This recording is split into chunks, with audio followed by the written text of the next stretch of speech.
Alright, so we have a rear blend actuator that has failed. Click a bunch, kind of different weird clicky click noises. To gain access to that, we're gonna have to take this panel off and a few other panels on the side. So, first things first, pulling this guy up. Is there any screws on this, or is it just... I think it just yanks. You snap all of your... Oh, I think at the end it's got tabs. One panel off. Now, we meander our way over to the right side here, or the top. Yep. Got two screws here, one on the other side. That's the first. Are they Phillipsers? I don't know what they are. I'm guessing since it's Chrysler, it's probably the Torx. Oh, they like doing the Torx, huh? It's very German of them. What is a Phillips? The world's oldest Phillips screwdriver here. How did you get that off so easily? It's not my first time replacing this awful actuator. I tell you, the Stow and Go seats, what a miracle. You sure make it easy to fix your unreliable Chrysler product. Are they captured by? Did yours come down? Mine came out, yeah. Oh. I remember. That sounded bad. Oh, that was just that screw. There we go. There we go. And I believe this one's next. I think this one's also got a couple of screws, and they're way up here. Oh, these have a couple of Christmas trees that hold them in, or whatever those are called. Push plastic pin thingy-dingies. Thingy-dingies. It's like way up. Yeah, so it's way in there. Try to get out of the way of that light. You know what? We may have to grab some needle nosers. Yeah. God, those ones always break on me. Yeah. Not gonna cut them off, or at least I'm not gonna try to. Holy biscuits. There we go. There's one. That was a little beaten up. Oh, the other one's a little easier to get to up here. Whoa. We're gonna have to replace that one. Problem solved. Good news though is now the panel should come out. So does it only make noise when it's at the end of its travel? Yes, so I think these sensors work current draw. So when the door starts to shut on them, so when it's fully actuated, it draws more current, and then the PCM knows to shut it off. There's a bunch of tangs there, so there's 1, 2, 3. I felt like there's one up here. I guess there's just a... Those tangs all kind of went, you just pull them like this way, looks like. Yeah, so it looks like if you had pulled it straight to this direction, you would have. Now, this panel maybe? All right, next, so this is the last panel, but first we gotta take, I think this section right here is a separate panel. I don't remember if it just pulls off. I don't see any screws in there, so worst comes to worst, yank it. So you can see they cut the panel out so you can actually get the seatbelt to slide through there. Put the bear paw in there and give it a tug. Sounded expensive.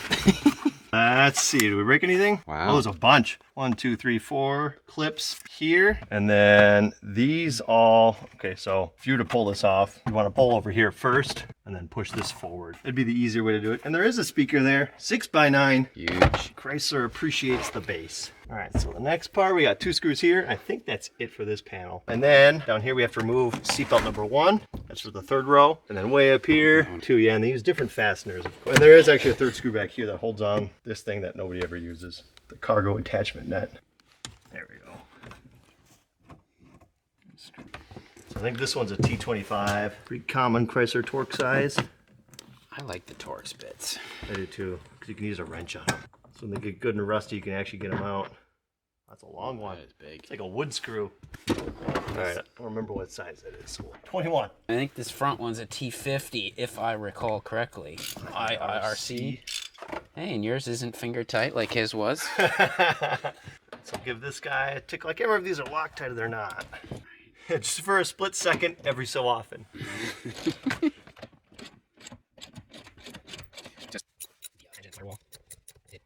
Right, so that was a T50. T50. Kyle zipped it right out. Wow, the floor is a mess here. And this one we've had out a million times. In fact, pulling this out and then vacuuming your carpet and then snapping it back in is nice because you can get that whole edge. That's a hack. Life hack. That is a dad caravan hack. I just gotta get my fingers under there. There we go. So pop up first, and then there's a tab here and a tab here that slide in. So you kind of pop it up. Flex it. And then flex it, and it should slide out of there. And then same thing over here. So there's that one tab. There used to be a tab there. That might be gone. Oh no, wait, this tab slides into there. Sure not. Too cool. Just yoink outward. I think so. Gentle on this.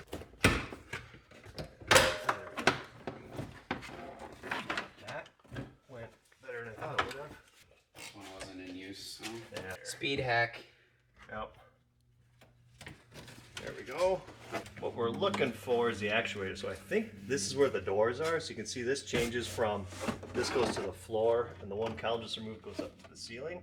So there's a blend door that sweeps here, and a blend door that sweeps here.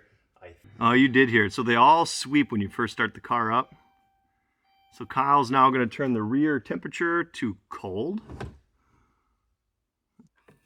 Oh, so that one is the floor to roof vent. So open that one back up, sweep that one the other way. Oh, you might not be able to push a button right now. Hold on, you're gonna have to wait. All right, so turn the rear fan off. So that's the left small knob, and turn it. We've got the car on floor right now. Now we're gonna turn it to vent, or the face position. We should see this top one open up. That one works appropriately. So we're gonna look way down there at the other one. So Kyle's gonna turn it to cold or hot. And we'll see if the one at the bottom actually moves. Sometimes they move, sometimes they don't. Nothing. Turn it the other way, see what happens. You can hear it. Yeah, it's officially dead now. It used to click repeatedly. Now it's just, it sounds like it finally gave up. So it's the one way down there. So again, if you look at the side, you can see there's this rainbow looking arc. That is for the floor or the vent. And then this rainbow arc at the bottom, that one is for your temperature selector. So this is the one that we're going to be replacing. We just saw the top one move. That one seems to work appropriately. Bottom one does not.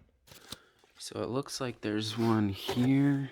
There's one down here. And here. And we want to be careful when we move this because these are the AC lines. You don't want to overflex those. You're going to be in a much more expensive mistake if you goof those up. So we'll tickle that one out. Something else to note while we're here. That clip should have come out with the panel. Yeah. So when we go to put the car back together, we're going to take this out. We're going to reattach it to the panel. Now we take that out. It is a T20, so all these little screws that hold on the actuator. So there's two actuators. There's one here, and then the one we're after is this bottom one. So before we start pulling things apart, we're actually going to take this plug out. It's easier to do that while it's still kind of firmly attached. Yeah, we can really yank on it to pull it out. So get in there. Second screw right about here. That was a good shot. I think I made a mistake. This one has actually gone bad on us before. This is the second time in 1 year that we've replaced this one. And the last time I bought a non-Mopar one, because the Mopar ones are known to fail pretty frequently as well. Well, it appears as though the Chinese ones are even worse. So this one's got less than 8 months on it and probably, man, 10,000 miles, if that.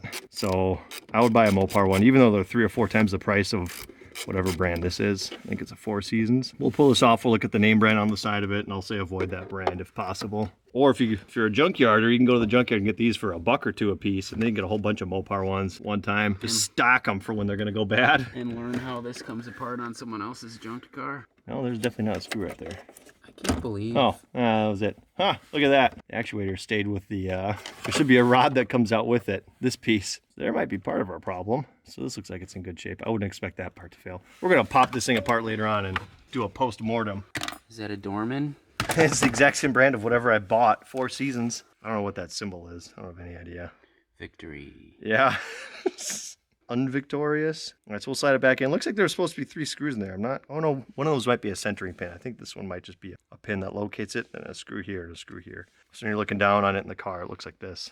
And then we'll have to find a way, because you can see this is keyed. It's got a flat side there. So we'll have to kind of swing this around to get it to go into that, that blend door itself. So there might be some finagling to initially get that in, but after that it should be pretty easy. Plumbers, pliers? I don't have any idea.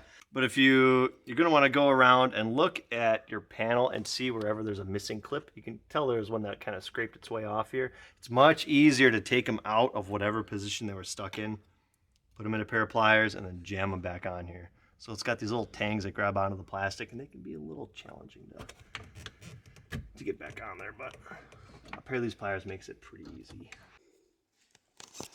All right, so we're going to finish popping this open. Whoop. I'm just going to break all these tabs off because we don't care about it. Stripped. No, not there.